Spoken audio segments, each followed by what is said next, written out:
can, and it pushes that down. That way you can easily just do a walk around and start spraying things. Many things is what you got is your chains. And if you do this right, it looks really nice. And these are just spot painting everything. And when you keep doing the layers and the rows, you pretty well get a lot because the chains itself is pretty well all rolled in different ways. It's not flat.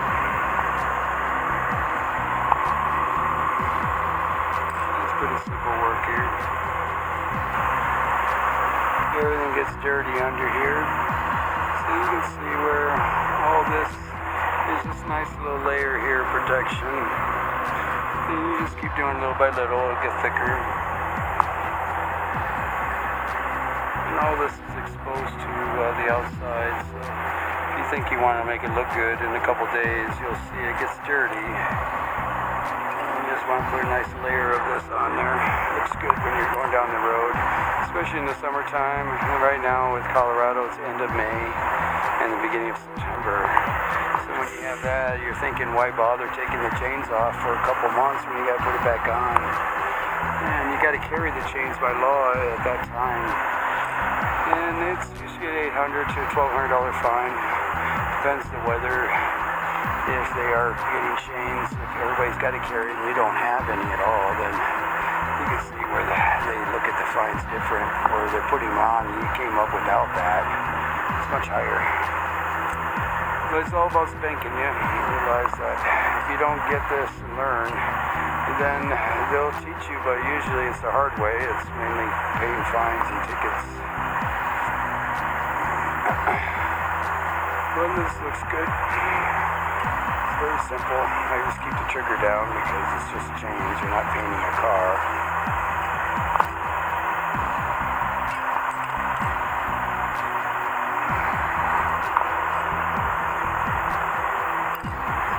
And these are 99 cents a can at Walmart. You just buy the cheapest one, gloss black. You can buy 5 of them for $5. You pretty well do a big walk around. Just put layers of paint on everything. It's a Wisconsin truck, so you can see how you got to compete with the big boys when it comes to them polishing all the time. The guys that run, the South, and they never really see the stuff that I do. And you can see where your truck gets really dirty. If you keep maintaining and washing all the time. And many times you get home, it's snowing or it's raining, so you don't have that opportunity. But there's always spring. You want to do it. If not, it'll get too hot. And you can see the morale and the fun is all gone when you're sweating trying to polish everything in the middle of summer. And you want to do that right before May and get all this all set up. There's a time where you do all this and you still got snow, which you do, but this is easy. It's cleaned off. And if you like this, you can see it's a good hobby and things to do. It's not just driving a truck, it's operate and maintain the truck.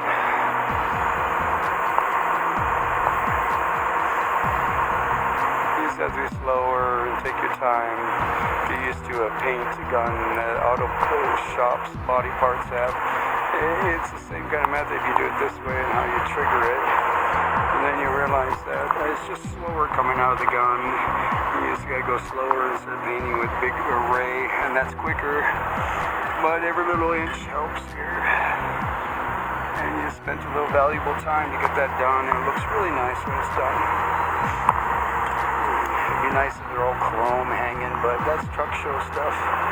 You'll see many do that. They keep them brand new, make sure they don't rust because they never touch the ground. And these here save my life every year. So I appreciate my chains when they get to me to have a paycheck, plus it gets me home and deliver on time, so everybody's happy with these chains. But at least you can see with time, that's what you do. That way it doesn't look rusty on the rack like that. Everything else, all these touch-ups you do, is pretty important that you see on the box itself. You just go ahead and really go with it, and once it's clean, you just put a layer of this. And you pretty well walk around and do this because of all the stuff that is actually rusting the whole frame and all that. You have to keep it up, and you want to go heavier, but if you don't have it, then you don't have it. But this is an example of how you just patch it and you start walking around and start touching the whole box and get the whole frame done. When you go to the tractor, you do that too, and you'll see how that works. Even little things like this, when you want to paint things, just go around and touch up all this and get this back down to black, so you got two tones down to one when it comes to coming back from winter. And even this bracket here, you can tell that just a little bit of this and take that brown out and make it all black, and you'll see how nice that looks. And remember, many are waiting for the car show, truck show, but when you gotta use this as a work show truck, there's ways around many things. I wanted to get this bracket because I just welded it.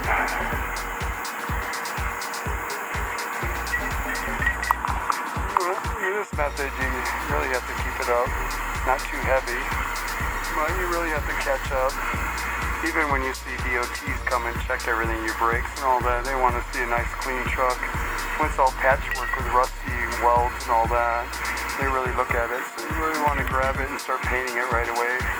And they didn't put any on here, so I'm doing it myself. That's it for this can, but that's how far it goes with one can. That's 99 cents.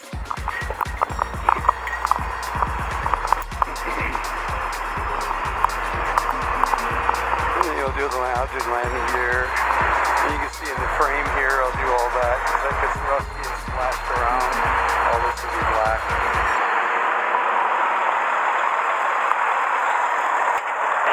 Once you do things like this, you'll realize how important it is to keep it up in the spring. So you don't have to worry about doing this all the time. But the main thing is I use is just a 99-cent can of black paint. You get this at Walmart. It's pretty simple, interior, exterior. And it's mainly just doing layers of it. If you keep it up, it's not that hard. You got the stock black paint that's pretty thick. And anything over is this rust that builds on top of it.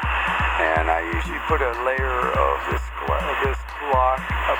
gloss black paint and just put it in heavy. And you can see how important this is. It looks really nice when it's all done. It's not that hard to do. You just have to know where to hit it. Once you got your areas to paint, you just go and do your rounds just like anything you do. And then you'll see that when it's all done, it looks really nice when you do your walk around. It's straight black paint. If you keep it up, you'll see that you can take the flakes of the old paint off if it ever does. And this here just keeps putting layers over the rust. If not, if you do it right, you'd be sanding it down to metal and primering it and all that. But you'd be constantly doing that if you're living in the Midwest with all the salt and everything. You just don't have time and money to be keeping it up that good to actually realize that those show trucks are really neat. But those are pretty well for a summer. But you want to grab all these things that you can see that looks all rusty. You change everything to one color black, and then you're back into that touch of class where you don't have that many loud things. You have the color of the truck, and you have the color of the shine, and you see the chrome or stainless. And then you have a pinstripe, something that is a border. Once you have a border like that, then the border itself is usually the black, the trim itself. Something this big, you can see the little things that you would do. And the landing gear, spare, the box in the back, bumper, and then the tractor is the frame. That's about it. It's pretty simple.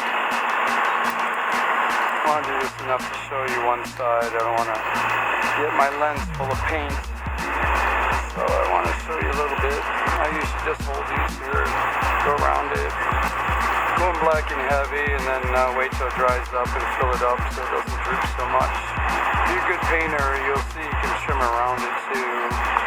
But a real painter is actually getting off of the trigger and shutting it off and then coming back to it so it doesn't have a run to it. The main thing is getting these brackets back. You see all the rust that was coming out of the paint. You just keep it up. You already know it's going to be full of salt and all that in a couple months. Even right now, there's always snow in Wyoming until the end of May. And you have to carry chains to the end of May and in Colorado Rockies. And so there's always a time that you'll be going through snowstorms again, just like February. It's just a different month. Really depends on the temperature, how you run it.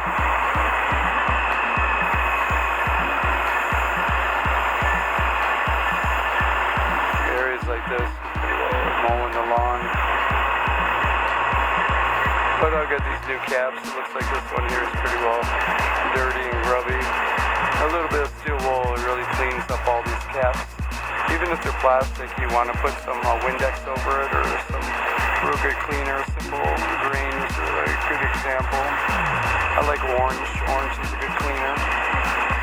And you can pretty well just scrub these with that. And with the steel wool, SOS pads is actually the best. And you just wet it, SOS pad everything. And that's the good old days. I'm hoping I stay away so the lenses don't get filled, but I do want to show you how simple this is. Now when you're done doing the landing gear, it looks really nice. And I'll go ahead and replace these caps so you see what you can rub all that paint off with the SOS pads and really get these looking nice again. And I always do this kind of touch of class, just a little bit on these caps. But yeah, getting these caps replaced, but it looks really nice when you trim it like this. It looks really good. You can do the whole inside, but again, you're going to be filling up with dirt and all that, so you really get looking good when you're going down the road. Far away, it looks pretty good too. I'll do the box on the other side, and I'll turn this on to show you what it looks like when we do the walk around.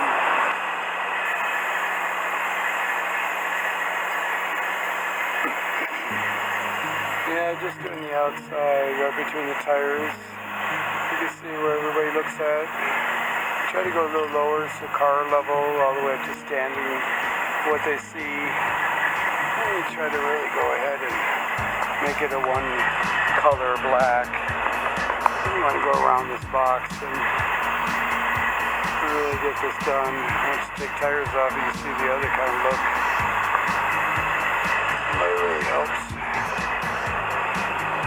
Well, this is pretty well what the landing gears look like. Now we did the spare tire rack, that looks a little bit better. Landing gear itself is very important. You see that look? That look pretty good. And the tractor is doing the frames and pulling away. When you look at everything left would be polishing aluminum and steel, rolling and polishing. You see the back bumpers all done now. That should look good with my new Marine Corps sticker. I hope that looks good. It's a little big, but I like it. The other one was much smaller, but they really fade. Get new tape on the bumper, that should look pretty good. And then you can see how you can paint the bottoms. And dressing the tires, you can see how clean that looks. Really nice. And those big hubcaps, that really offsets it. But spraying in the middle here, you can see what I've done. Did my rounds and just mainly getting it back to black again. The sliders is a different kind of way to paint. But you don't want to go too much, but these cans are 99 cents each, so you just spill it all over everything. To make sure everything is pretty well done. You can see the chains look pretty good now. Looks like a good rack. And you see that gloss really looks good, especially when you do the mounts and the above here black, and then the landing gear too. And that looks really good when you're going down the road. Next thing I'll do is clean these caps back to silver and simple green, and some Brillo pad or SOS pad will clean that off very softly. It'll look really good. Just all this area here, and all this area you can see where it really fills up with all the different stuff. And all that becomes rust, and you start regretting it. But if you can just really get through the frame carefully and mow the lawn, and you can see your up and down motions here, you really understand how important that is. Just all this here needs to get off of that color, that brown, and get back to black. And you can the divide that you see where that attention to detail when it comes down to the touch of glass. You just try to get down to a couple colors instead of all this rust color. Then it'll look like a Wisconsin truck again. Little stuff like that. Looks like the reconstruction on.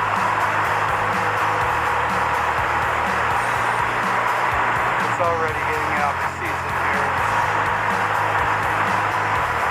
You gotta really get everything back to not rusted through the whole winter.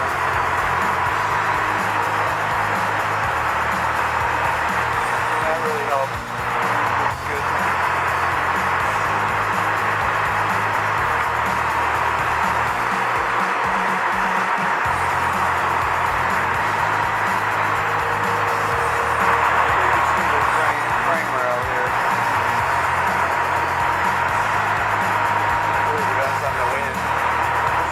Sometimes they go up and down.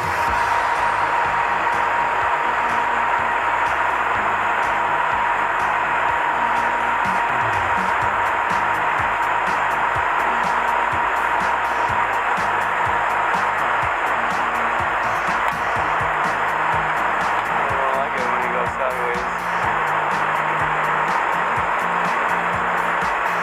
Just gonna run out. This is the last one. Got another can. I usually buy $5. You just go around for $5 and touch up everything. It's a big difference. Everybody thinks they're all close up with this, but you're farther away, so you don't catch a lot of this.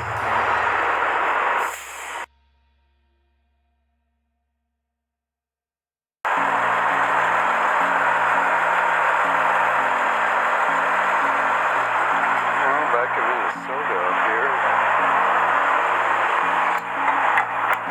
Get some feel here. Really topping it off.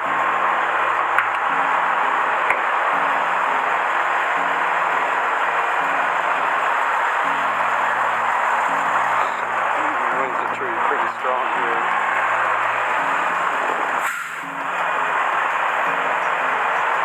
Really strong, so it's staying real clean.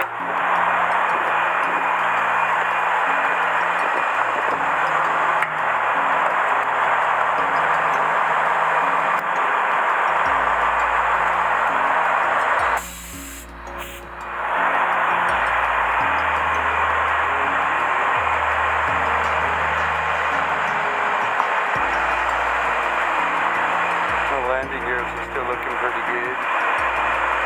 Didn't go through any rain, so you can see the dressing still on it. Looks out pretty good. So it's been, I'd say, about 1,300 miles or so. You can see it still looks good.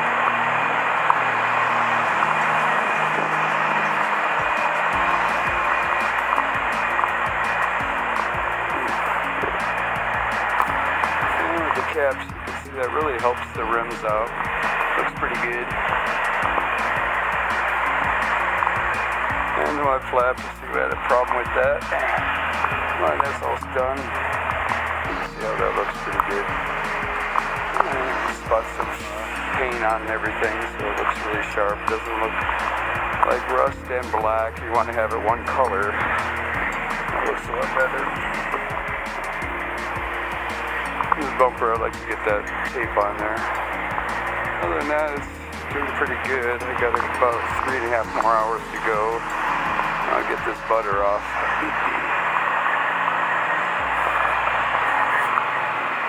That looks like a Wisconsin truck. It looks like it's a hopper. That looks really nice. Let's put a lot of love on it. It's a plastic Pete.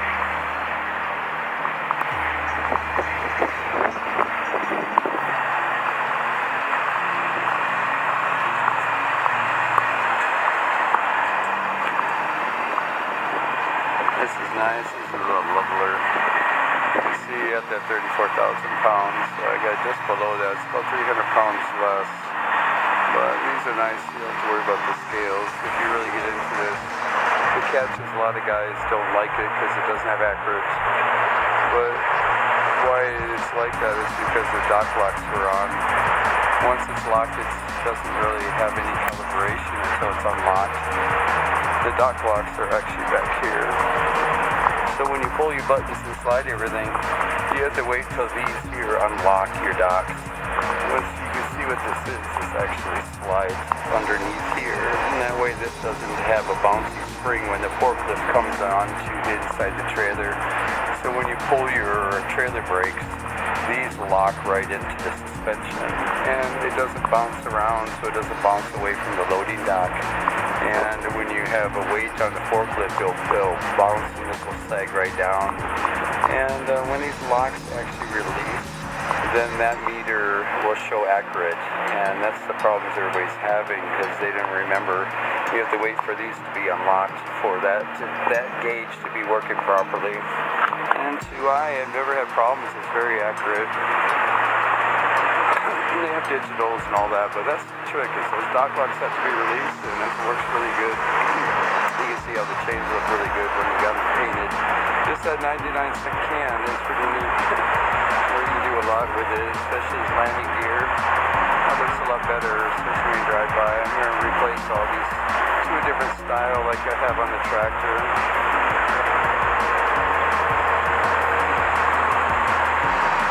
Reefer's looking good.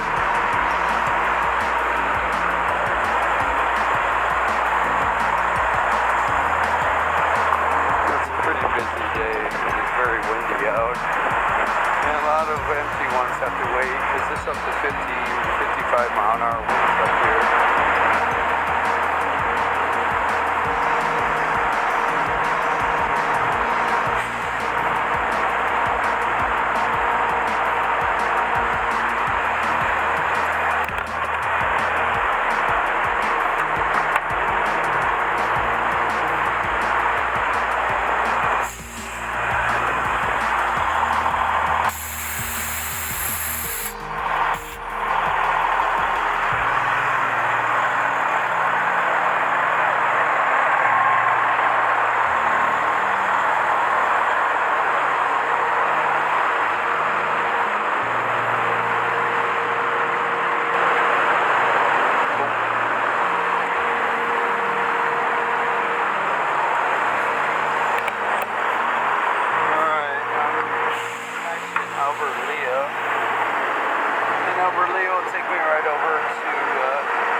And I'll take that right up and over. And that takes me a 95 over to the top end at 29.